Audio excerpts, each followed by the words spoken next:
Oh, Kalau dasar apanya enggak? Ya udah, terakhir wes ini buat pertanyaan rebutan aja.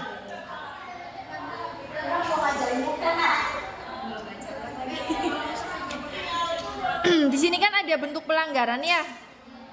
Bentuk pelanggarannya kalian nggak dibagi lagi sih? Oh, ada tiga Ada itu, Miss. Deskripsi Ada soal. dalam satu itu. Iya, soalnya dideskripsiin nggak dipoinin tuh. Bingung sayanya.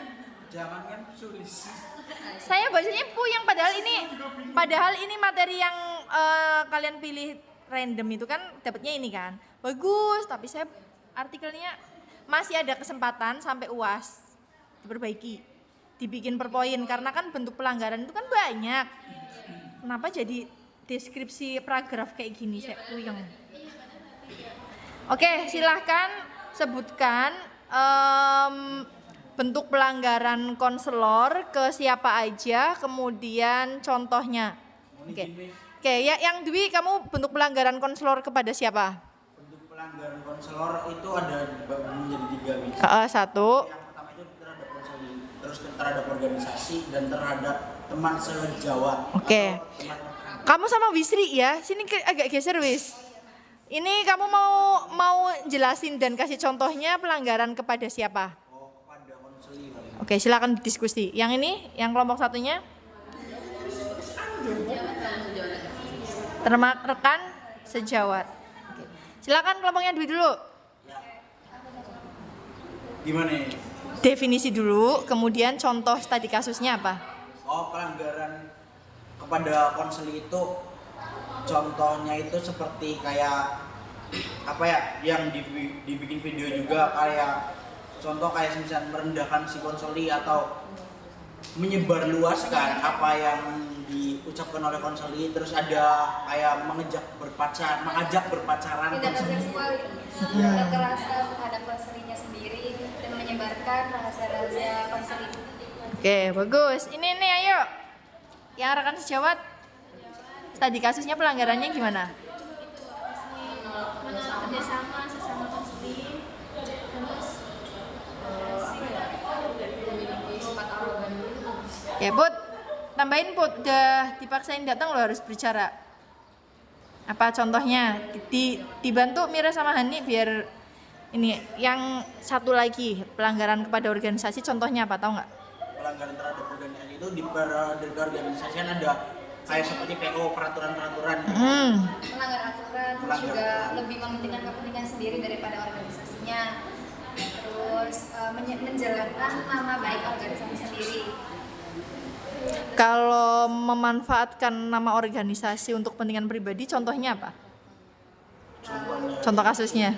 Mungkin kalau misalkan kuliah nih Miss, kayak izin ya mau organisasi kayak gitu tuh, padahal kan nggak penting-penting amat gitu, padahal kuliah lebih. Ini contohnya, misal kalian udah jadi konselor nih, organisasinya kan ada APKIN, ada MGBK. Ketika memanfaatkan nama organisasi buat kepentingan pribadi, contohnya apa? Contohnya Biar kayak Putra misalkan, ngomong ya, di briefing. contoh kita kan udah masuk MGBK, Miss. Terus kita mau ngelamar kerja ke salah satu sekolah atau salah satu instansi, itu kita membawa-bawa nama MGBK bahwasanya nih saya udah termasuk masuk ke organisasi MGBK atau APKIN. Jadi padahal untuk aktifnya juga gitu Mas di aktifnya tuh di Lupa organisasi nama. MGBK-nya tuh. Lupa nama aja gitu biar biar dapat apa sih namanya? Dapat suatu apresiasi. Iya, saat dari Biar diutamakan gitu ya. Iya, Pot. Contohnya itu kayak menyebarkan baik, terus yang kedua ini kayak mengadu domba antara konseli sama konselor. Iya, ya kayak gitu. Yuk rebutan ya, ini dua kelompok. Seseorang itu kan menjadi konselor nggak mudah, kemudian melanggar. Sebenarnya ada beberapa sebab pelanggaran kode etik yang dilakukan oleh konselor. Sebutkan 3 aja. Siapa dulu? Siapa yang bisa? Oke, kelompoknya Mira. Ayo. adanya kekeluargaan dan kesatuan dan itu kerabatan antara pihak yang benar. Terus tidak kekurangannya kekurangan pemahaman dan masyarakat.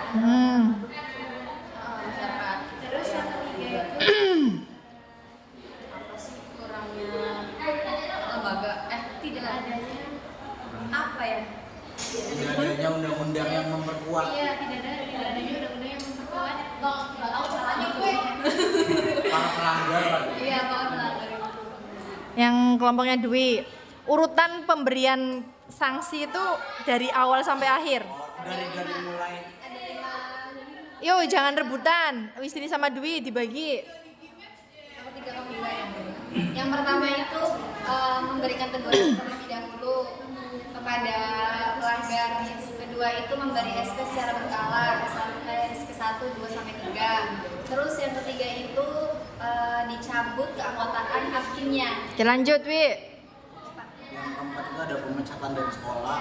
Terus untuk yang non PNS itu dan PNS itu dibedakan ketika PNS itu dicabut PNS-nya dan ketika non PNS itu di situ tidak dijelaskan apa sanksinya, Miss. Jadi tidak tahu. Cuman kalau di situ kayak biasanya pengeluaran dari pihak sekolah. iya nih pihak yang berwenang lah. Soalnya di sini non PNS-nya cuma ibunya aja. Non PNS saja. Kalau yang keempat itu sanksi pencabutan, pencabutan surat izin praktik tulis. Yang keempat, terus yang kelimanya itu menindaklanjuti bagi konselor yang melanggar pelanggaran sampai tindak kriminal. Oke. Tadi benar juga dikatakan Dwi, keluarkan dari sekolah tuh sama instansi ya, teman-teman ya. Di sini ada pihak yang berwenang menindak pelanggaran kode etik profesi konselor. Yuk, yang mau jawab siapa? Ya, ini dulu. Yuk. Timbangan kode etik, Miss. Siapa? Apkin. Apkin, Oke. Apkin tuh siapa? Singkatannya apa? Pemimpinnya siapa? Berdiri pada tahun berapa? Di mana?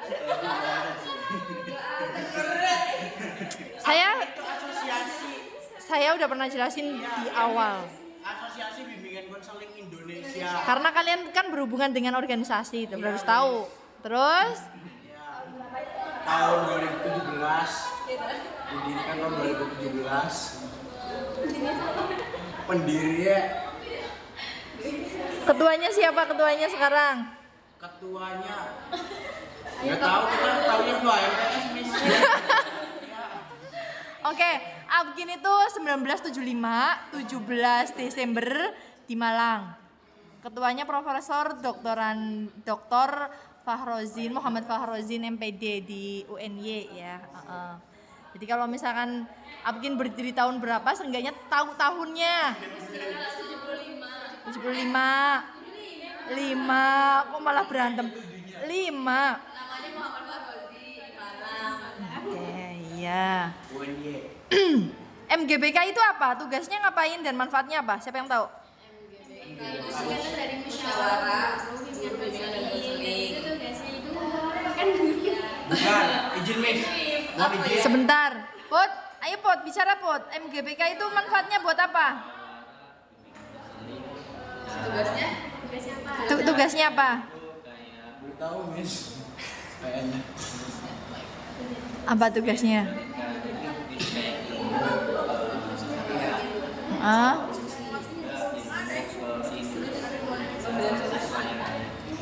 Oke. Dewi boleh, Miss. Yuk. Jadi MGBK itu fungsinya untuk agar ketika ada sebuah kasus yang dialami oleh guru, ketika si konselor itu tidak tahu, bisa didiskusikan lah dengan MGBK, Miss. Mungkin sama seperti adanya itu. MGBK ini. Ditambahin, kurang. Ayo, siapa yang tahu? Mira. Tempat musyawarah itu yang apa ya? Yang isinya Bersama itu diskusi. Jadi sesama perkumpulan antara guru BK gitu, Miss. Apa ya? Jadi tempat musyawarah gitu.